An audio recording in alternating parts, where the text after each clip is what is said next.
സഹാബി പ്രമുഖൻ Muadh bin Amr bin ജമുഹ് റളിയല്ലാഹു അൻഹു പറയുന്നു, ബദർ യുദ്ധ ദിവസം അബൂജഹലിനെ നേരിട്ടത് ഞാനായിരുന്നു. അവനെ കീഴ്പ്പെടുത്തിയ ശേഷം അവൻ്റെ മുകളിൽ കയറി തണ്ടക്കാലിൻ്റെ പകുതി ഭാഗം ഞാൻ വെട്ടിയെടുത്തു.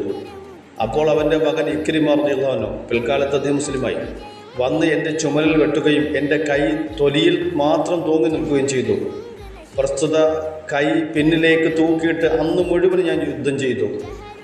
അത് വീണ്ടും എനിക്ക് പ്രയാസം സൃഷ്ടിച്ചു തുടങ്ങിയപ്പോൾ വളഅ്തു ഖദമി അലൈഹാ സുമ്മ തമത്തഅ്തു അലൈഹാ ഹത്താ തർഹുഹാ, ഞാൻ എൻ്റെ കാല് ആ കൈയുടെ മുകളിൽ വെച്ച് ചവിട്ടിപ്പിടിച്ച് ആ കൈ വലിച്ച് ഞാൻ 2 കഷ്ണമാക്കി മാറ്റി.